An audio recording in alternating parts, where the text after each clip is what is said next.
Morning students, मैं Karan Singh KD group of education की तरफ से आज की ऑनलाइन क्लास में आप सभी का स्वागत करता हूं।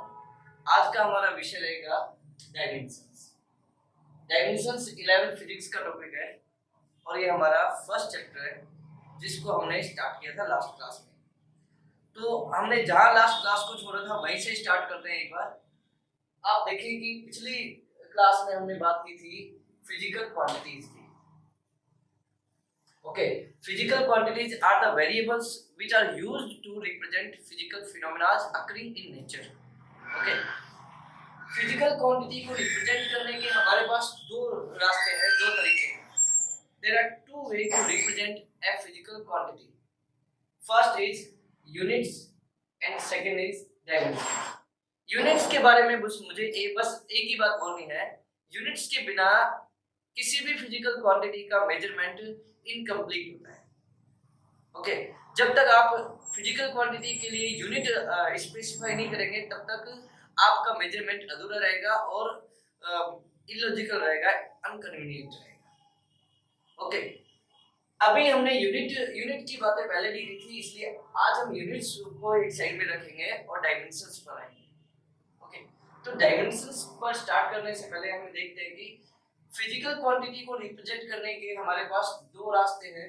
There are two ways to represent physical quantities, first units और second is dimensions.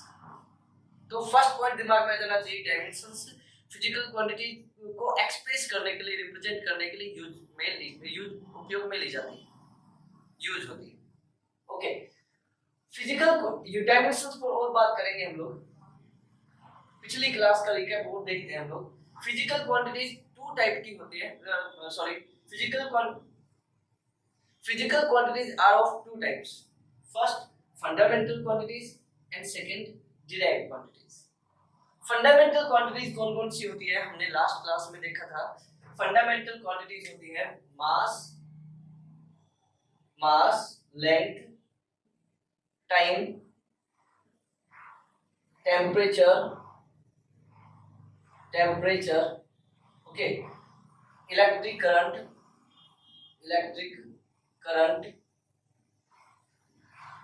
luminous intensity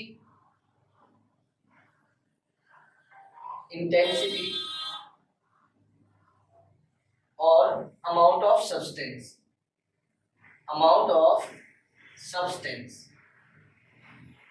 okay, और there are two supplementary quantities also. So मैं लिखूंगा उनको भी, plane angle and next solid angle. ये 7 और 2 no physical quantities fundamental quantities कहलाती है, ठीक है। और इनके अलावा जितनी भी फिजिकल क्वांटिटीज हैं वो सभी क्या कहलाएंगी, डिराइव्ड क्वांटिटीज। लाइक मैं एक एग्जांपल ले लेता हूँ थोड़ा एक्सप्लेन करने के लिए। स्पीड एक फॉर्मूला है, स्पीड एक क्वांटिटी है, speed equals to distance upon time. Distance basically length ही होती है, तो स्पीड लेंथ और टाइम से मिलकर बनी है, तो speed derived quantity which depends on fundamental quantities. Fundamental quantities independent होती है अदर से, और derived quantity डिपेंड करती है fundamental quantities पर।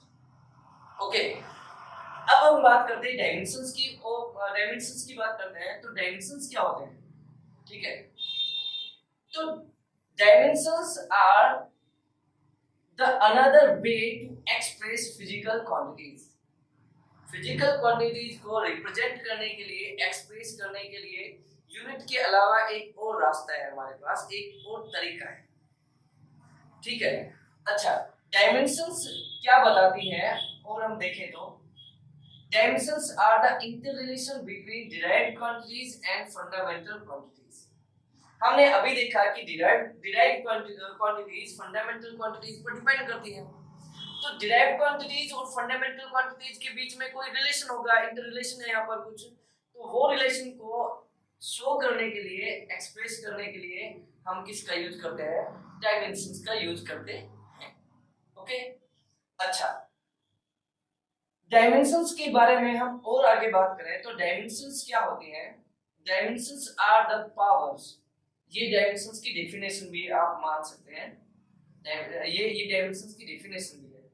Dimensions are the power to which fundamental quantities must be raised in order to express a quantity. किसी भी quantity को एक्सप्रेस करने के लिए फंडामेंटल क्वांटिटीज पर कुछ पावर लगाई जाती है, और उन पावर्स को ही हम लोग क्या बोलते हैं? डायमेंशंस बोलते हैं, डायमेंशंस कहते हैं। जैसे आप एग्जांपल देखना, जैसे मैं एक एग्जांपल यहाँ पर लेता हूँ, अभी के लिए प्लेन एंगल सॉलिड एंगल को मैं मिटा देता हूँ। सपोज करो मास को मैं m से लिख लेता हूँ और लेंथ को l से लिख लेता हूँ और टाइम को t से लिख लेता हूँ। टेम्परेचर को थीटा से लिख लेंगे हम लोग, इलेक्ट्रिक करंट को a से लिख लेते हैं, लुमिनस इंटेंसिटी को cd से लिख लेते हैं और अमाउंट ऑफ सब्सटेंस को मोल से लिख लेते हैं। सही। अब किसी भी क्वांटिटी को मुझे रिप्रेजेंट करना है तो मुझे क्या करना होगा? इन फंडामेंटल क्वांटिटीज पर या इनके सिंबल्स पर हम पावर्स लगाकर किसी भी डिराइव्ड क्वांटिटीज को इंडिकेट करते हैं, रिप्रेजेंट करते हैं। जैसे यदि मैंने कोई भी क्वांटिटी ली, सपोज कोई क्वांटिटी ली मैंने और उस क्वांटिटी का फॉर्मूला बना mlt से। तीन फिजिकल क्वांटिटीज यहाँ पर फंडामेंटल फिजिकल क्वांटिटीज यूज हो रही है इस क्वांटिटी को बनाने के लिए, mlt। ओके, अब mlt किस कहां पर रहेंगे? न्यूमरेटर में या डिनोमिनेटर में? ओके, मान लेते हैं कि ये क्वांटिटी मास लेंथ और टाइम से मिलकर बनी है mlt से। अब mlt का इस फॉर्मूला में क्या स्थान रहेगा, क्या पोजीशन रहेगा, हमें पता नहीं है, विच इज इनडेफिनिट, वो डिफाइन नहीं है, इसलिए हम लोग यहाँ पर क्या लगा लेते हैं? पावर्स लगा लेते हैं, a b c। ओके, तो फंडामेंटल क्वांटिटीज पर जो ये पावर्स लगाई ना मैंने, इस क्वांटिटी को रिप्रेजेंट करने के लिए ये पावर्स को ही हम लोग क्या कहते हैं? इन पावर्स को ही हम लोग क्या कहते हैं? डायमेंशंस कहते हैं। इन पावर्स को ही हम लोग डायमेंशंस कहते हैं, आप याद रखें। और क्वांटिटी को फंडामेंटल क्वांटिटी पर पावर लिखने के साथ में जो फॉर्मूला बना, जो इक्वेशन बना रिप्रेजेंट करते टाइम, इस इक्वेशन को क्या कहा जाता है? इस इक्वेशन को कहा जाता है डायमेंशनल इक्वेशन और डायमेंशनल फॉर्मूला। ओके, आप याद रखें किसी भी क्वांटिटी के डायमेंशन लिखते टाइम में, डायमेंशनल फॉर्मूला लिखते टाइम हम कैसा कोष्टक लगाते हैं, कैसा ब्रैकेट यूज करते हैं? यहाँ पर स्क्वायर ब्रैकेट यूज करते हैं। कैसा ब्रैकेट यूज करते हैं? स्क्वायर ब्रैकेट यूज करते हैं। हालांकि कुछ लोग स्क्वायर ब्रैकेट नहीं भी लगाते, लेकिन फिर भी लगा लेना अच्छा है। ओके, स्क्वायर ब्रैकेट में डायमेंशनल फॉर्मूला या डायमेंशनल इक्वेशन लिखा जाता है। ठीक, अच्छा, डायमेंशंस क्या होती हैं? फिर से मैं एक बार रिवाइज करूं तो dimensions are the way to express physical quantity. Dimensions show the interrelation between derived quantities and fundamental quantities. Or dimensions are basically power to which fundamental quantities must be raised in order to express a quantity. Okay, तो किसी भी मैंने कोई quantity ली, कोई भी xyz quantity ली और ये मास length time से मिलकर बनी है मान लेते हैं, तो इस क्वांटिटी में मान लेते हैं mlt और उन पर पावर्स रेज करी मैंने abc। तो ये पावर्स बेसिकली क्या शो करते हैं? इन पावर्स को हम लोग क्या कहते हैं? डायमेंशंस कहते हैं। और ये जो फॉर्मूला मिला, इक्वेशन मिला, इसको हम क्या बोलते हैं? Dimensional equation. और डायमेंशनल इक्वेशन हमेशा स्क्वायर ब्रैकेट में लिखी जाती है। और एक चीज और भी याद रखना, यहाँ पर जब भी ऐसा हम फॉर्मूला लिखेंगे तो ये malbtc इनके बीच प्रोडक्ट है, मतलब इनके ये सभी मल्टीप्लाई हो रहे हैं। याद रखना, यहाँ पर बीच में कोमा नहीं, ठीक है? ये सब मल्टीप्लाई हो रहे हैं। अब स्पीड के लिए किस तरह लिखा जा सकता है? तो स्पीड का डायमेंशन, स्पीड किस तरह मिलकर बना है? तो स्पीड डिस्टेंस और टाइम से मिलकर बना है। तो डिस्टेंस के लिए हम क्या यूज करेंगे? डिस्टेंस बेसिकली क्या है? लेंथ, तो इसको लिख सकते हैं लेंथ l। ओके, और टाइम के लिए t। ओके, यहाँ पर डिस्टेंस और टाइम पर कितनी पावर है, 1 पावर, तो पावर्स लिख देंगे और इसको जब हम सिंप्लीफाई करेंगे तो ये होगा L1 t माइनस 1। इसको सिंप्लीफाई करेंगे तो क्या मिलेगा, L1 t माइनस 1। तो ये डायमेंशनल फॉर्मूला होगा किसका, स्पीड का डायमेंशनल फॉर्मूला। तो स्पीड को जब हम फंडामेंटल क्वांटिटीज लेंथ और टाइम के रूप में लिखेंगे तो इस तरह लिखेंगे, और ये जो मिला इसको हम क्या बोलते हैं, डायमेंशनल फॉर्मूला बोलते हैं। ओके, डायमेंशन को और हम देखें तो डायमेंशंस का बेसिक सेंस कहां से आता है। वैसे डायमेंशंस को और डीप हम जाके देखें तो आप देखना है इसको, मान लेते हैं ये मैं इधर लिख देता हूं, कोई क्वांटिटी है Q और इसका डायमेंशनल फॉर्मूला है MA LB और TC। यहाँ पर ABC ही क्या है, डायमेंशन, डायमेंशंस, ठीक है। और ये डायमेंशनल फॉर्मूला स्क्वायर को ब्रैकेट में हमने लिख दिया है, ठीक। अब देखो डायमेंशंस का बेसिक सेंस कहां से आता है, तो जब भी हम जैसे मान लेते हैं कोई बॉक्स लिया मैंने, इस बॉक्स की लेंथ कितनी है, मान लेते हैं 6 मीटर है। ओके, आप बिल्कुल एग्जैक्ट स्केल पर ना जाए यहाँ पर कि 6 मीटर, ये 6 मीटर तो है भी नहीं है लेंथ, लेकिन आप माने इसको, ठीक है ना। ये 6 मीटर है और ये कितना है, मान लेते हैं 4 मीटर या 3 मीटर। तो इस बॉक्स के लिए, इस रेक्टेंगल के लिए हम क्या बोलेंगे, इस रेक्टेंगल के लिए हम बोलेंगे कि ये रेक्टेंगल 6 मीटर लेंथ में है और 4 मीटर विड्थ में है। 6, ये बॉक्स, ये रेक्टेंगल 6 मीटर लेंथ में है और 4 मीटर विड्थ में है। तो हम बोलेंगे इस स्क्वायर, इस रेक्टेंगल के डायमेंशंस क्या है, 6 और 4।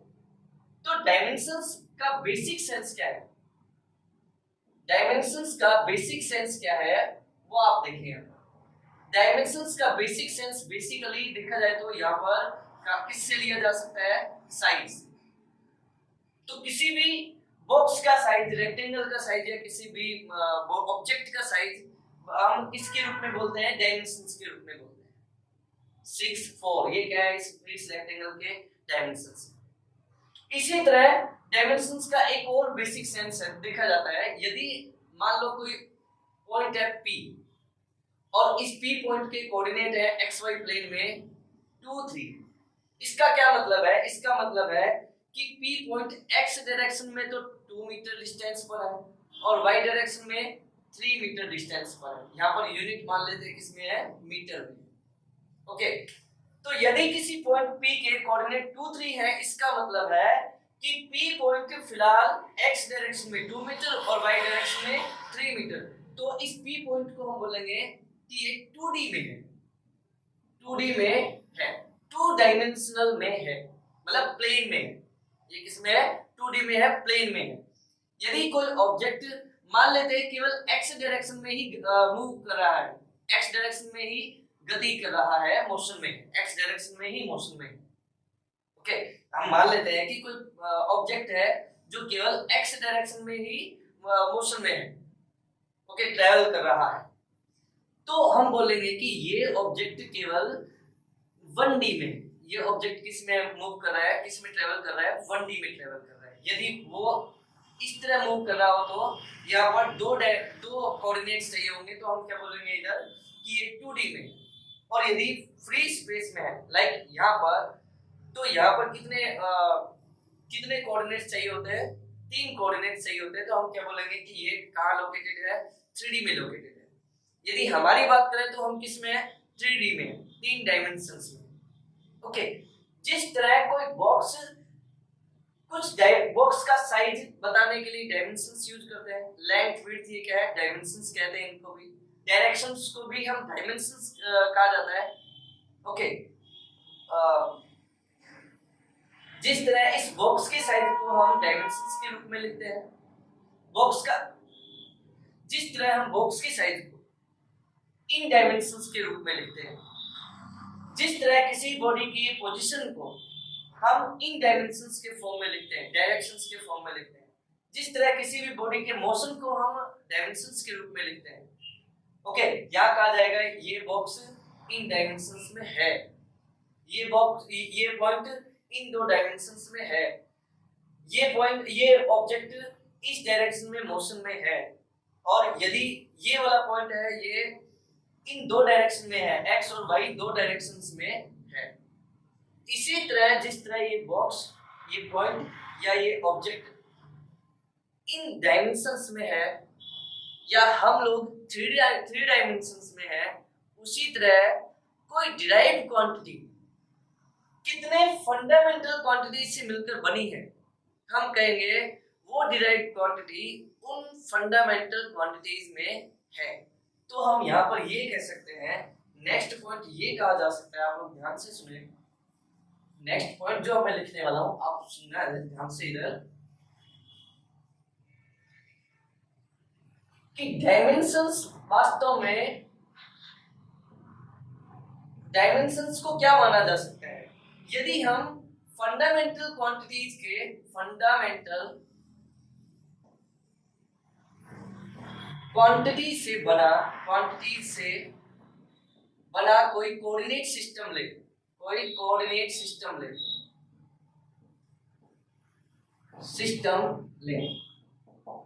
फंडामेंटल क्वांटिटीज से बना कोऑर्डिनेट सिस्टम मतलब जहां पर हम पोजीशन या मोशन को आइडेंटिफाई करते हैं।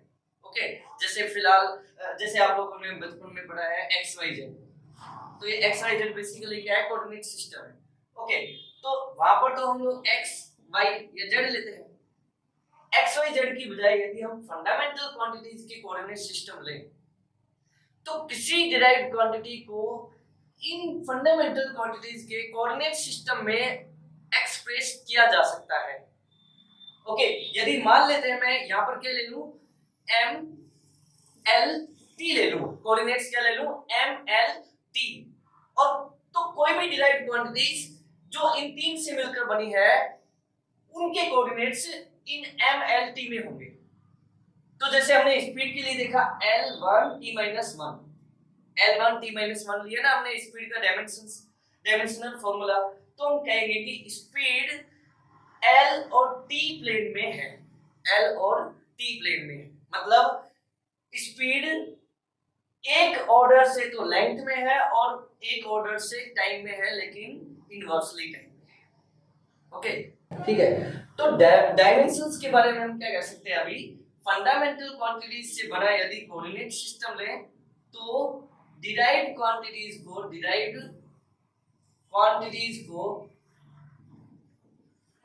को तो सभी डिराइव्ड क्वांटिटीज को इन कोऑर्डिनेट सिस्टम में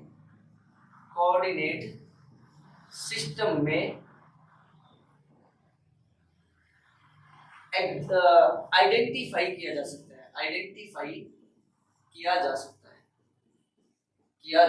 है। बहुत ही जरूरी पॉइंट है, आप ध्यान से समझें कि यदि फंडामेंटल क्वांटिटी से बना कोऑर्डिनेट सिस्टम लें, तो सभी डिराइव्ड क्वांटिटीज को इन कोऑर्डिनेट सिस्टम में आइडेंटिफाई कर सकते हैं। ठीक है, तो डायमेंशंस बेसिकली यही बताता है कि किसी डिराइव्ड क्वांटिटी के कोऑर्डिनेट्स कितने हैं। फंडामेंटल क्वांटिटीज से बने कोऑर्डिनेट सिस्टम में डिराइव्ड क्वांटिटीज के कोऑर्डिनेट्स कितने हैं या कौन-कौन से हैं। जैसे हमने लिखा यदि किसी पॉइंट के कोऑर्डिनेट्स 2 3 हैं, तो हम बोलेंगे कि x में 2 और y में 3, x डायरेक्शन में 2 मीटर डिस्टेंस पर है और y डायरेक्शन में 3 मीटर डिस्टेंस पर है। और यदि किसी भी डिराइव्ड क्वांटिटी के कोऑर्डिनेट्स हैं m a l b t, यदि किसी फंडामेंटल क्वांटिटी, तो यदि किसी डिराइव्ड क्वांटिटी को इस तरह लिखा जाता है m a l b t से, तो हम बोलेंगे कि m डायरेक्शन में वो a कोऑर्डिनेट पर है, l डायरेक्शन में b कोऑर्डिनेट पर है और t डायरेक्शन में c कोऑर्डिनेट पर है। तो यदि हम लोग फंडामेंटल क्वांटिटी का कोऑर्डिनेट सिस्टम लें, तो डिराइव्ड क्वांटिटी को उस कोऑर्डिनेट सिस्टम में रख सकते हैं और इसके कोऑर्डिनेट जो है वो क्या होंगे, डायमेंशंस ही होंगे। इसके कोऑर्डिनेट्स क्या होंगे, डायमेंशंस ही होंगे। तो डायमेंशंस क्या होते हैं, फंडामेंटल क्वांटिटीज के कोऑर्डिनेट सिस्टम में किसी डिराइव्ड क्वांटिटी के कोऑर्डिनेट्स। सही, तो डायमेंशंस के बारे में ये अच्छा पॉइंट है, आप लोगों को ध्यान से इस पर और विचार करना चाहिए। ओके, इस पर और अच्छे से विचार करना चाहिए। तो मैंने अभी अभी बताया, कई सारे पॉइंट्स मैंने बताए हैं आपको डायमेंशंस के बारे में। अब हम लोग फंडामेंटल क्वांटिटीज के को एक बार वापस से रिवाइज करेंगे, एक बार वापस से देखेंगे, उनके यूनिट्स और उनके डायमेंशंस किस तरह लिखे जाते हैं वो एक बार देखेंगे। जैसे मैं लिखता हूं इधर, एक टेबल वापस से बनानी है, mass, length, time, temperature,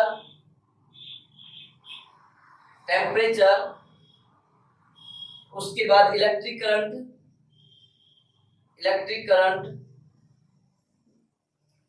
luminous intensity,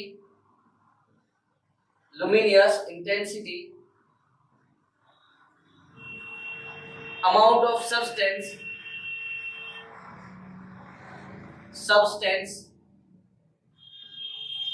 और प्लेन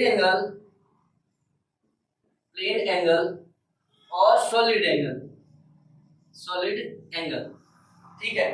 मास का एसआई यूनिट क्या होता है? मास का एसआई यूनिट होता है किलोग्राम, केजी। मास का एसआई यूनिट क्या होता है? किलोग्राम होता है, केजी होता है। और मास के लिए हम डायमेंशंस क्या यूज करते हैं? वैसे याद कर लेंगे तो अच्छा है इसका ना। मास के लिए डायमेंशंस क्या होंगे? m1। मास के लिए डायमेंशंस क्या होंगे? m1। लेंथ के लिए डायमेंशंस क्या होंगे? ऐसा यूनिट तो होगा मीटर, स्मॉल m से लिखेंगे मीटर को, और डायमेंशंस क्या होंगे इसके?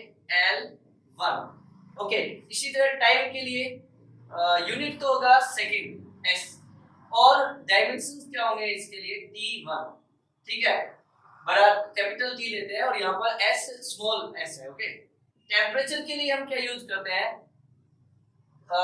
यूनिट तो हो जाएगा उसका केल्विन, के, बड़ा के यूज करते हैं, साइंटिस्ट के नाम पर है। साइंटिस्ट के नाम पर जितने भी यूनिट्स होते हैं उनको कैपिटल लेटर्स में लिखा जाता है। ओके। और इसके लिए डायमेंशन क्या यूज करते हैं? कुछ लोग थीटा1 यूज करते हैं और कुछ लोग इसके लिए k1 यूज करते हैं, k1। ओके। इलेक्ट्रिक करंट के लिए यूनिट हो जाएगा एम्पियर, कैपिटल लेटर में लिखेंगे क्योंकि साइंटिस्ट के नाम पर है।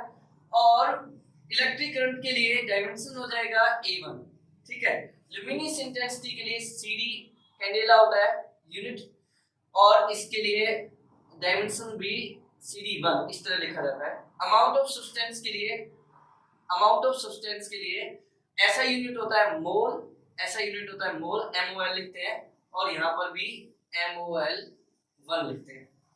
प्लेन एंगल के लिए यूनिट होता है रेडियन, RAD लिखते हैं, और एंगल का डायमेंशन नहीं होता है, एंगल डायमेंशन लेस क्वांटिटी होती है। ओके। तो कोई डायमेंशन नहीं होता। सॉलिड एंगल के लिए यूनिट हो जाएगा स्टेरेडियन, SR से लिखते हैं, और यहाँ पर ये भी डायमेंशनल लेस है। यदि कोई क्वांटिटी डायमेंशनल लेस है इसका मतलब उसका डायमेंशन कितना है? 1। यदि कोई क्वांटिटी डायमेंशनल लेस है इसका मतलब उसका डायमेंशंस कितने हैं? और डायमेंशनल फार्मूले में क्या लिखेंगे? 1 लिखेंगे। ठीक है। अच्छा, तो ये हैं हमारे पास, ये क्वांटिटीज हैं, फंडामेंटल क्वांटिटीज। ठीक है। और ये उनके यूनिट्स हुए और ये उनके डायमेंशंस हुए। ठीक। अब हमें क्या करना होता है? एग्जाम के प्रोस्पेक्टस से हम देखते हैं तो एग्जाम में क्या होता है, हमें सबसे बेसिक प्रश्न ये हो सकता है कि हमें डिराइव्ड क्वांटिटीज के डायमेंशनल फॉर्मूला और यूनिट पूछ लेते हैं हमसे। तो अब हम लोग डिफरेंट डिराइव्ड क्वांटिटीज के डायमेंशनल फॉर्मूलाज और उनके लिए ऐसा यूनिट हम सॉल्व कर देखेंगे। आप लोग ये टेबल को अपने ज़हन में रखना, ओके, याद रखना। उससे पहले मैं एक बात और आपसे शेयर कर देना चाहता हूँ, और मैं यहाँ पर ये जो मैं इधर का जो है इस साइड से ये मिटा देता हूँ, इधर से। आप लोग एक बात और याद रखें, थोड़ा सा मैथमेटिक्स की बात है। यदि किसी क्वांटिटी पर 0 पावर है, इसका मतलब उसका वैल्यू कितना रहता है? हमेशा 1। ओके। x0 y0 ऐसा हो तो भी वैल्यू कितना रहेगा? 1 रहेगा। तो x0 y0 की जगह 1 रख सकते हैं, तो 1 की जगह x0 y0 भी लिखा जा सकता है। तो मैं एक एग्जांपल से इधर लिखता हूँ। इसको मैं ऐसा भी लिख लूं तो कोई आपत्ति नहीं होनी चाहिए किसी को भी, और मतलब इसमें कंफ्यूजन भी नहीं होना चाहिए। इसको हम यो लिख लेते हैं m1 l0 t0, बिकॉज इधर मल्टीप्लाई में 1 तो है ही, और 1 की जगह l0 t0 लिखा जा सकता है। यहाँ पर हम क्या लिख सकते हैं m0 l1 t0। आप पूछेंगे कि ऐसा क्यों लिखना, क्योंकि इनिशियली फंडामेंटल क्वांटिटीज मास लेंथ टाइम को लिया गया था, और हम लोग मैक्स बहुत सारी क्वांटिटीज है जिनको एमएलटी के फॉर्म में ही लिखते हैं, तो बोलने में थोड़ा आसानी रहती है और अच्छा लगता है, इसलिए हम एमएलटी के रूप में लिखते हैं। और कोऑर्डिनेट्स क्या हो जाएंगे, मास के हो जाएंगे 1, एल का कोऑर्डिनेट 0 और टी का कोऑर्डिनेट 0 है। ओके, तो ये भी आप अपने दिमाग में रखना है, ये वाला पॉइंट। अब हम लोग डिराइव्ड क्वांटिटीज के यूनिट्स और डायमेंशंस सॉल्व कर देखेंगे। आप लोग इस पर फोकस करें। एक दो एग्जांपल्स हम लेते हैं। जैसे मान लेते हैं कि एक क्वांटिटी है स्पीड, वापस से मैं लेता हूं स्पीड, ठीक है। स्पीड का फॉर्मूला हमें, अच्छा, डायमेंशंस और यूनिट फाइंड आउट करने के लिए हमें फिजिकल क्वांटिटी का फॉर्मूला या एक्सप्रेशन पता होना चाहिए, सही। अच्छा, स्पीड का फॉर्मूला क्या है, मैंने यही लिया है इसलिए क्योंकि ये सबसे इजी पड़ता है, डिस्टेंस और टाइम, ठीक है, सबको पता है। तो स्पीड का डायमेंशन या यूनिट कैसे डिराइव करेंगे, यहाँ पे पहले मैं यूनिट निकालता हूँ। तो आप देखें, स्पीड का यूनिट निकालने के लिए डिस्टेंस का यूनिट अपॉन जो ऑपरेशन है वो, सॉरी, डिस्टेंस का यूनिट और जो ऑपरेशन है वो, और नीचे जो है टाइम का यूनिट लिखेंगे। तो डिस्टेंस लेंथ है, और लेंथ के लिए यूनिट क्या होता है, मीटर, स्मॉल m, और अपॉन टाइम के लिए क्या, सेकंड, तो मीटर पर सेकंड। स्पीड का ऐसा यूनिट क्या हुआ, मीटर पर सेकंड। ओके, और इसका डायमेंशंस क्या होंगे, डायमेंशन कैसे निकालेंगे हम लोग, डायमेंशनल फार्मूला कैसे डिराइव करेंगे। तो डिस्टेंस के लिए तो हम लोगों ने लिखा था लेंथ l1, और इधर पावर भी 1 ही है दोनों पर, तो l1 अपॉन t1। देखो एक चीज और याद रखना, डायमेंशनल फार्मूला में सभी जो वेरिएबल्स हैं वो हम मल्टीप्लाई में ही करते हैं, है ना, डिवाइड में नहीं लिखते। इसलिए इस t को ऊपर लेकर जाएंगे तो स्पीड का डायमेंशनल फार्मूला बनेगा l1 t माइनस 1, t1 ऊपर जाकर नेगेटिव बन जाएगा, है ना। तो इसको हम यूं भी लिख सकते हैं, आप बताना ऐसा लिख सकता हूं कि नहीं लिख सकता हूं, सोचना आप लोग, m0 l1 t minus 1। I think आप लोग एग्री करेंगे कि हाँ ऐसा लिखा जा सकता है, मैंने अभी भी बताया। ओके, क्योंकि यहाँ पे 1 तो मल्टीप्लाई में है और 1 की जगह m0 लिखा जा सकता है। ऐसा क्यों लिखना, थोड़ा हमारी जुबान पर रहता है और हमें अच्छा लगता है बोलने में, बस इसीलिए। ओके, नेक्स्ट क्या एग्जांपल है हमारे पास में, जैसे मान लेते हैं, नेक्स्ट एग्जांपल में लेता हूं कि एरिया। नेक्स्ट एग्जांपल क्या लेता हूं, एरिया। तो एरिया किसी का भी एरिया हो वो लेंथ का स्क्वायर ही होता है, किसी का भी एरिया हो वो क्या होता है, लेंथ का स्क्वायर ही होता है। जैसे हम लोग स्क्वायर का एरिया देखें तो साइड का स्क्वायर, यदि हम रेक्टेंगल का एरिया देखें तो लेंथ इनटू विड्थ। ओके, यदि हम लोग सर्कल का एरिया देखें तो पाई आर स्क्वायर, तो आर लेंथ ही है, पाई कांस्टेंट है। ओके, तो एरिया बराबर होता है लेंथ का स्क्वायर, और किसी का भी एरिया लेंथ स्क्वायर ही होता है। तो इसके लिए यूनिट क्या होगा, आप लोग खुद बता सकते हैं, यूनिट क्या होगा इसके लिए, लेंथ के लिए मीटर, यूनिट क्या है, मीटर।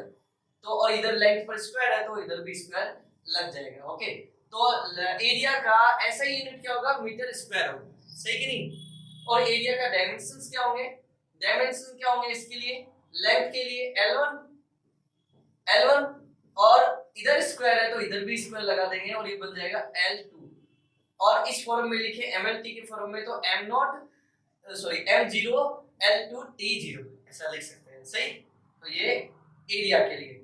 इसी तरह वॉल्यूम के लिए क्या लिखेंगे, वॉल्यूम, तो किसी भी क्वांटिटी का वॉल्यूम जो है ना वो क्या होता है, लेंथ क्यूब होता है।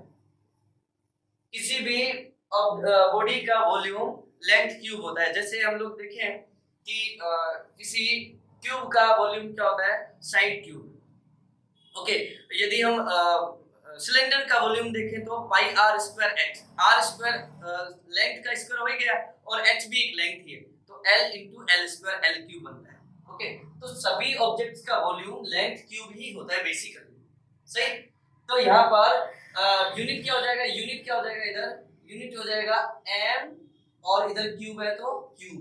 वॉल्यूम का ऐसा यूनिट क्या हो जाएगा, मीटर क्यूब। और डायमेंशंस क्या हो जाएगा, इधर लेंथ के लिए L1 और इधर क्यूब है, तो देखो पावर पर पावर होती, पावर पर पावर होती तो मल्टीप्लाई हो जाता है, तो ये हो जाएगा L3, ये क्या हो जाएगा L3, ठीक है।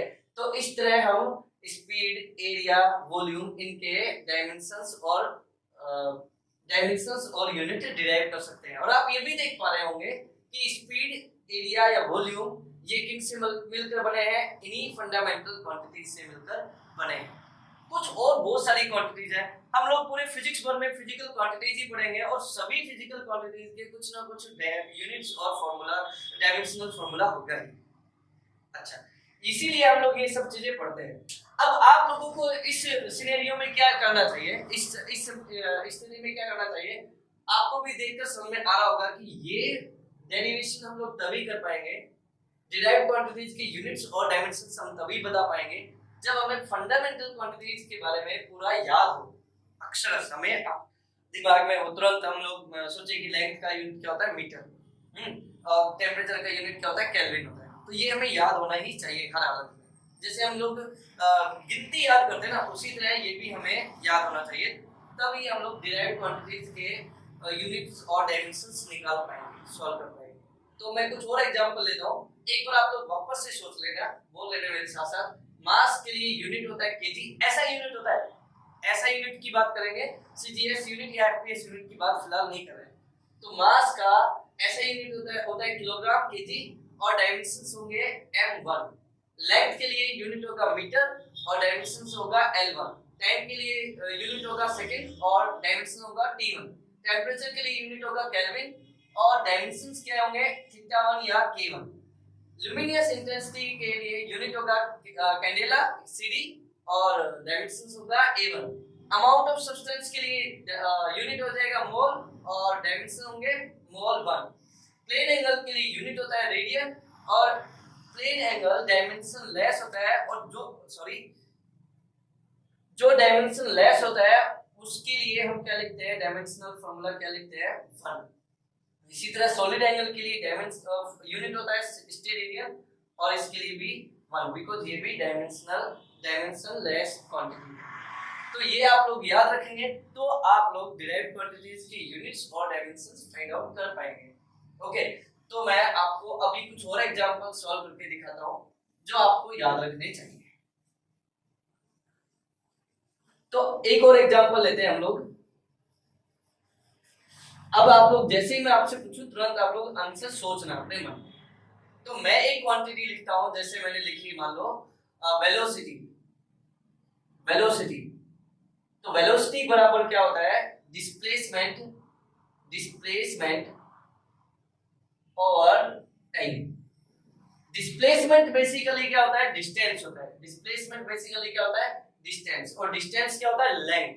तो लेंथ का यूनिट अभी निकालने वाले यूनिट, तो लेंथ का यूनिट क्या होता है, मीटर, और टाइम का यूनिट क्या होता है, सेकंड। तो मीटर पर सेकंड। तो वेलोसिटी का यूनिट भी क्या है, मीटर पर सेकंड। स्पीड का यूनिट भी क्या है, मीटर पर सेकंड। तो क्लियर है कि अलग-अलग क्वांटिटीज के यूनिट्स सेम हो सकते हैं, अलग-अलग क्वांटिटीज के यूनिट्स एक जैसे हो सकते हैं। यहां से क्लियर है, ये चीज समझ में भी आती है ना। अच्छा, इसका डायमेंशनल फार्मूला डिराइव करें तो डिस्प्लेसमेंट बेसिकली डिस्टेंस है और डिस्टेंस यानी लेंथ, तो इसलिए यहाँ पर डिस्प्लेसमेंट का जो डायमेंशनल फार्मूला होगा L1 और टाइम के लिए T1, इसको सिंपलीफाई करेंगे तो L1 T-1। ये इसका डायमेंशनल फार्मूला भी स्पीड के जैसा ही है, सही। तो वेलोसिटी और स्पीड के यूनिट्स और डायमेंशनल फार्मूला तो सेम होते हैं। वेलोसिटी और स्पीड में कुछ और अंतर होगा जो हम आगे जाके देखेंगे जब हम स्पीड और वेलोसिटी के बारे में डिस्कस करेंगे, ठीक है। इसके बाद एक और क्वांटिटी है, उससे पहले मैं एक और बात कर लेना चाहता हूं। लेंथ के लिए यूनिट क्या होता है, लेंथ के लिए यूनिट होता है मीटर, सही। और लेंथ के चेंज के लिए, लेंथ के चेंज का यूनिट क्या होगा।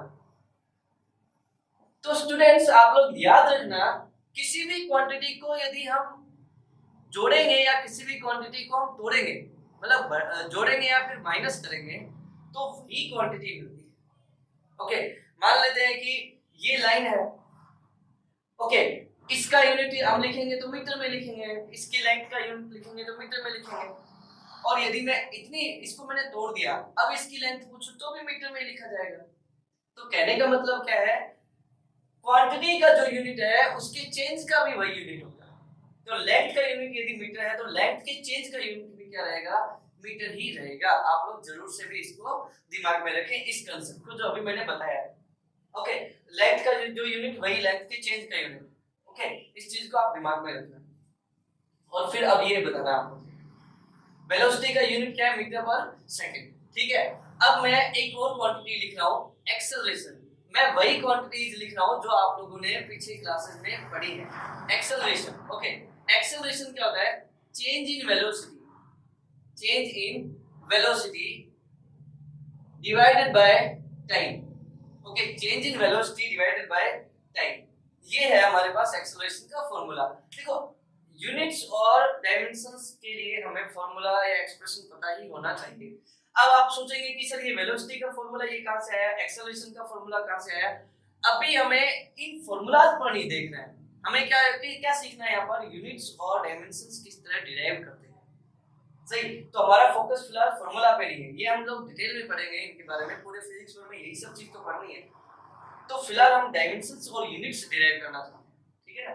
तो आप लोग देखिए, यूनिट्स क्या होंगे, आप सोचो मन ही मन में, चेंज इन वेलोसिटी। मैंने बोला था कि क्वांटिटी का जो यूनिट है उसके चेंज का भी वही यूनिट होगा। तो वेलोसिटी का यूनिट मीटर पर सेकंड है, तो चेंज इन वेलोसिटी का यूनिट भी क्या होगा, मीटर पर सेकंड ही होगा। ओके, और टाइम डिवाइड का मैंने ऑपरेशन यूज किया, और टाइम का यूनिट क्या होता है, सेकंड, तो ये हो जाएगा मीटर पर सेकंड स्क्वायर। तो एक्सेलरेशन का ऐसा यूनिट क्या होता है, मीटर पर सेकंड स्क्वायर होता है। सही, और इसका डायमेंशंस क्या होंगे, तो देखो लेंथ वेलोसिटी के लिए डायमेंशन क्या होता है, L1 t - 1, और टाइम के लिए t1। अब t1 - 1 पहले ही ऊपर है, और t1 भी ऊपर जाकर माइनस का बनेगा, तो ये हो जाएगा L1 t - 2 बन जाएगा, बिकॉज़ t1 ऊपर जाकर -1 होगा, -1 जुड़कर t - 2 बन जाएगा। इसको हम लिख सकते हैं ऐसा भी, आप समझ गए होंगे क्या लिखने वाला हूं, m0 L1 t - 2। ये एक्सेलरेशन के लिए डायमेंशंस और यूनिट है। कुछ और क्वांटिटीज देखते हैं हम लोग, वो हमें याद रखें तो बहुत अच्छा है, वो भी फंडामेंटल क्वांटिटी के जैसे ही याद होने चाहिए, क्योंकि वो ये फ्रीक्वेंटली यूज होते हैं पूरे फिजिक्स में। तो आप लोगों को ये फ्रीक्वेंट मतलब बहुत क्लियरली याद होने चाहिए, रटे होने चाहिए कि एक्सेलरेशन का यूनिट्स, डायमेंशन, ये वेलोसिटी के लिए ये एरिया लेंथ वॉल्यूम, इन सब के लिए यूनिट्स और डायमेंशंस ये होंगे। अब हम देखें फोर्स। फोर्स आप लोगों ने पिछली क्लासेस में पढ़ा है, फोर्स को F से लिखते हैं, और F इक्वल्स टू होता है मास इनटू एक्सेलरेशन। अब यहाँ थोड़ा समझने का है, कई स्टूडेंट यहाँ पर मीटर और इस m से कंफ्यूज हो सकते हैं। देखो, यूनिट लिखते टाइम m मीटर है, लेकिन फॉर्मूला लिखते टाइम जब हम लोग उसका एक्सप्रेशन लिख रहे हैं ना, तो यहाँ पर m क्या है, यहाँ पर m क्या है, मास है, आप याद रखना। और ये स्मॉल m, मीटर नहीं, लेकिन यहाँ पे जब हम फॉर्मूला लिख रहे हो तो स्मॉल m क्या है, यहाँ पर मास है। ऐसे बहुत सारे सिंबल्स आएंगे जो डायमेंशनल फॉर्मूला में या यूनिट में भी है और वैसे फॉर्मूला में भी है। तो आप लोगों को अनुभव से समझ में आता जाएगा, अनुभव से आता जाएगा कि कौन सा सिंबल यहाँ पर यूनिट है और कौन सा सिंबल यहाँ पर फॉर्मूला में यूज हो रहा है, एक्सप्रेशन में यूज हो रहा है, जो उसका बेसिक है। ओके, तो अब आप देखें, फोर्स को F से लिख रहे हैं, m मास है, a एक्सेलरेशन, ठीक है, a क्या है, एक्सेलरेशन। तो हम इसका यूनिट कैसे डिराइव करेंगे, अब आप ध्यान से सुनना। देखो, मास के लिए यूनिट क्या होता है, आप लोग याद सोचे एक बात, तुरंत दिमाग में सोचे, मास के लिए यूनिट मैंने क्या बताया था, केजी। मास के लिए यूनिट मैंने क्या बताया था, केजी। और एक्सेलरेशन के लिए यूनिट हमने क्या डिराइव किया था, मीटर पर सेकंड स्क्वायर, मीटर पर सेकंड स्क्वायर। तो यहाँ पर फोर्स का यूनिट क्या बना, केजी इंटू मीटर पर second square, KG into metre पर सेकंड स्क्वायर। और इसी को ही हम लोग क्या बोलते हैं, केजी इंटू मीटर पर सेकंड स्क्वायर को ही हम क्या बोलते हैं, न्यूटन। क्या बोलते हैं इसको, न्यूटन, कैपिटल N से हम रिप्रेजेंट करते हैं। मतलब क्या है, 1 newton equals to 1 KG into metre पर सेकेंड स्क्वायर। ओके, तो ये फोर्स का ऐसा यूनिट क्या है, न्यूटन है, और फंडामेंटल क्वांटिटीज के फॉर्म में फोर्स का ऐसा यूनिट क्या होता है, केजी इनटू मीटर पर सेकंड स्क्वायर। मतलब इसी को ही हम लोग एन बोल रहे हैं, न्यूटन बोल रहे हैं। साइंटिस्ट के सम्मान में क्वांटिटीज का यूनिट हम लोग उनके नाम के ऊपर रख देते हैं। ठीक, इसके डायमेंशंस क्या होंगे, तो मास के लिए डायमेंशंस क्या होते हैं, m1, और एक्सेलरेशन के लिए l1t-2। तो ये हो जाएगा डायमेंशनल फॉर्मूला हो जाएगा m1 l1 t-2। मैं क्या बोल रहा हूँ, आप लोग इनको भी फंडामेंटल क्वांटिटी के रूप में की तरह से ही याद करें, क्योंकि ये फ्रीक्वेंटली फिजिक्स में यूज होते हैं, तो आपको याद होने ही चाहिए। अच्छा, फोर्स का हमने डिराइव किया अभी, वेलोसिटी, स्पीड सबके हम डिराइव करते ही आ रहे हैं। नेक्स्ट हम एक क्वांटिटी और ले सकते हैं, जैसे हम लोग ले वर्क। ओके, वर्क का फॉर्मूला होता है force into displacement, force into displacement,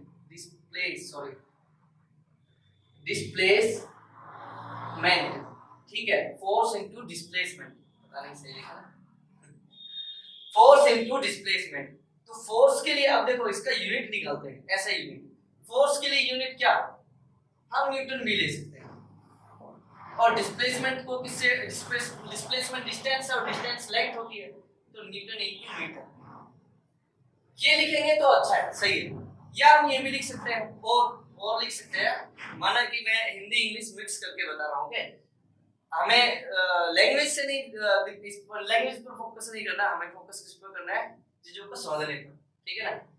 Newton into metre, और हम इसको यह भी लिख सकते हैं केजी इनटू मीटर पर सेकंड स्क्वायर इनटू मीटर, तो ये क्या बन जाएगा, केजी इनटू मीटर स्क्वायर पर सेकंड स्क्वायर। सही, ये किसका यूनिट है, वर्क का ही यूनिट है, न्यूटन इनटू मीटर भी और केजी इनटू मीटर स्क्वायर पर सेकंड स्क्वायर भी। और तो और इसको हम लोग एक और यूनिट बोलते हैं, एक साइंटिस्ट के नाम पर इसका नाम रखा जूल। क्या नाम रखा, joule. J 1 joule equals to 1 newton into metre, या 1 केजी इनटू मीटर स्क्वायर पर सेकंड स्क्वायर। ये वर्क के लिए होगा। सही, एक और लिख लेते हैं, फिर हम आगे देखेंगे।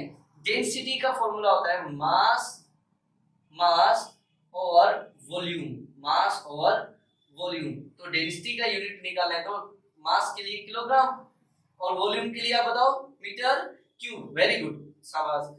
डेंसिटी के लिए मास का यूनिट होगा केजी, और वॉल्यूम के लिए मीटर क्यूब, ठीक है। तो डेंसिटी का यूनिट हो जाएगा केजी पर मीटर क्यूब। सही, इसके डायमेंशंस हम डिराइव करें तो देखो, मास के लिए तो m1, और वॉल्यूम के लिए l3, और इसको सॉल्व करेंगे तो m1 l-3 हो जाएगा। ओके, तो ये हमारे पास डेंसिटी का डायमेंशनल फॉर्मूला भी मिल गया। तो आज की क्लास में हमने डायमेंशंस क्या होते हैं वो देखा, और हमने देखा कि डायमेंशंस के साथ डायमेंशंस किस तरह से डिराइव करे जाते हैं। ओके, और डिराइव क्वांटिटी की डायमेंशंस और यूनिट्स किस तरह से डिराइव करते हैं वो भी हमने आज की क्लास में सीखा। सही, और डायमेंशंस के बारे में एक पॉइंट और भी जो बचा है, जो मैं आपको जरूर से ऐड करना चाहता हूं, आप लोग सुने। क्या है कि यूनिट्स और डायमेंशंस, मैं आपसे पूछूं कि मैंने लिखा एक जगह पर मैंने लिखा 10 न्यूटन, मैंने क्या लिखा, 10 न्यूटन। ओके, या मैंने लिखा m1 l1 t-2, तो आप मुझे बता सकते हैं कि 10 न्यूटन, मैं 10 न्यूटन या m1 l1 t-2 मैं किस क्वांटिटी की बात कर रहा हूं। बिल्कुल सही, आप सही आंसर कर रहे हैं। मैं किसकी बात कर रहा हूं, फोर्स की बात कर रहा हूं। मतलब क्या है, मतलब कि यूनिट्स और डायमेंशंस किसी भी क्वांटिटी को पहचानने में हेल्प कर सकती हैं। ऐसा जरूरी नहीं कि हमेशा यूनिट्स और डायमेंशंस से हम क्वांटिटी को पहचान लेंगे, लेकिन सामान्यतः इसका यूज क्वांटिटी को आइडेंटिफाई करने के लिए हम कर सकते हैं। कब नहीं कर पाएंगे, क्योंकि कुछ ऐसी क्वांटिटीज है जिनके यूनिट्स और डायमेंशन सेम होते हैं, तो उनमें हम डिफरेंशिएशन नहीं कर पाएंगे। अदरवाइज हम क्वांटिटीज को आइडेंटिफाई भी कर सकते हैं डायमेंशनल फार्मूला और यूनिट्स से। सही, अच्छा, यूनिट्स, जब अब प्रश्न ये उठता है हमारे सामने कि जब हमारे पास ऑलरेडी फिजिकल क्वांटिटी को एक्सप्रेस करने के लिए यूनिट्स थे, तो फिर हम डायमेंशनल फॉर्मूला या डायमेंशंस की हेल्प क्यों लें? तो स्टूडेंट्स, डायमेंशंस को इसलिए हमें लेना होता है, डायमेंशंस को इसलिए हम यूज करते हैं क्योंकि डायमेंशंस के हमारे पास कुछ एप्लीकेशंस हैं। यदि हमें डायमेंशंस निकालने आते हैं, यदि हमें डायमेंशंस फिजिकल क्वांटिटीज की पता है ना, तो हम लोग उनको यूज करके कुछ हमारा उद्देश्य पूरा कर सकते हैं। हम देखेंगे कि यदि हमें एक यूनिट सिस्टम से दूसरे यूनिट सिस्टम में क्वांटिटीज को कन्वर्ट करना हो तो हम डायमेंशंस का यूज कर सकते हैं। यदि हमें कोई फॉर्मूला डिराइव करना है तो हम लोग डायमेंशंस को यूज कर सकते हैं। यदि हमें किसी फॉर्मूला को चेक करना है कि वो सही है या गलत, तो उसको भी हम लोग उसका पता भी हम लगा सकते हैं डायमेंशनल फॉर्मूला से। सही, तो डायमेंशनल फॉर्मूला जो है, डायमेंशंस के बारे में मैं एक बार फिर से आपको एक्सप्लेन कर देता हूँ। Dimensions another way to express physical quantity. इस वे को क्यों यूज करना, क्योंकि इसका कुछ आगे जाके एप्लीकेशन है और इसका यूनिट पर एक एडवांटेज भी है। देखो, अलग अलग यूनिट सिस्टम में यूनिट्स अलग अलग हो सकते हैं, लेकिन अलग अलग यूनिट सिस्टम में डायमेंशंस तो सेम ही रहते हैं।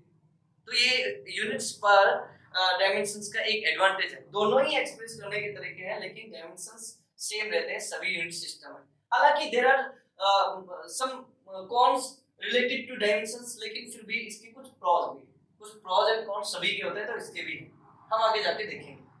तो another way to express physical quantities, dimensions क्या बताते हैं, डिराइव्ड क्वांटिटी और फंडामेंटल क्वांटिटीज के बीच का रिलेशन बताते हैं। और डायमेंशंस होती क्या है, powers to which fundamental quantities must be raised in order to express quantity, है ना। फंडामेंटल क्वांटिटी पर जो हम पावर लगाते हैं किसी भी क्वांटिटी को एक्सप्रेस करने के लिए, तो ये जो पावर्स हैं इन्हीं को हम डायमेंशंस कहते हैं। अच्छा, डायमेंशंस के बारे में मैंने एक हो सकता है आपको नया लगे, लेकिन ये एक नया पॉइंट भी मैंने बताया। नया पॉइंट क्या बताया मैंने, कि यदि फंडामेंटल क्वांटिटीज के कोऑर्डिनेट सिस्टम बनाएं, सही, फंडामेंटल क्वांटिटीज के कोऑर्डिनेट सिस्टम बनाएं, तो हम लोग उस कोऑर्डिनेट सिस्टम में किसी भी क्वांटिटी को एक्सप्रेस कर सकते हैं, आइडेंटिफाई कर सकते हैं, रख सकते हैं, हम लोकेट कर सकते हैं किसी भी क्वांटिटी को। सही, यदि हम लोग डायरेक्ट, मैं फिर से रिपीट करता हूं, यदि हम फंडामेंटल क्वांटिटीज से कोऑर्डिनेट सिस्टम बनाए, तो उस कोऑर्डिनेट सिस्टम में हर एक डिराइव्ड क्वांटिटी को लोकेट कर सकते हैं। ठीक है, तो सही। और डायमेंशंस, उस कोऑर्डिनेट सिस्टम में डायमेंशंस क्या होंगी, कोऑर्डिनेट्स होंगे, निर्देशांक। सही, जैसे किसी भी ऑब्जेक्ट की लोकेशन को बताने के लिए X Y Z coordinates use करते हैं, उसी तरह डायमेंशंस जो है वो डायमेंशंस जो है वो फंडामेंटल क्वांटिटीज के जो कोऑर्डिनेट सिस्टम है उसमें डिराइव्ड क्वांटिटी के कोऑर्डिनेट्स होंगे। ठीक है, तो आज की क्लास इतनी ही थी। आई होप कि आज की क्लास आपको समझ में आई होगी। डायमेंशंस का मैंने जो बेसिक आइडिया आपको देने की कोशिश करी, जो आपको समझ देने की कोशिश करी, आई थिंक मैं उसमें सफल रहा हूँ। ओके, और यदि आप लोगों को इसमें अभी कुछ समझने में दिक्कत है तो एक बार आप दोबारा से जाके इसको रिपीट करें, दोबारा से चेक पढ़ें इसको, आपको बिल्कुल क्लियरली सब कुछ चीजें समझ में आएंगी। और डायमेंशंस पर आपके एग्जाम के प्रोस्पेक्टस में देखें तो काफी अच्छे प्रश्न बनते हैं, जो हम आगे आने वाली क्लासेस में सॉल्व करने वाले हैं। नेक्स्ट जो क्लास होगी वो डायमेंशंस और यूनिट पर हम लोग कुछ न्यूमेरिकल क्वेश्चन सॉल्व करेंगे। ओके, तो आज की क्लास इतनी है। Thank you very much. Thank you.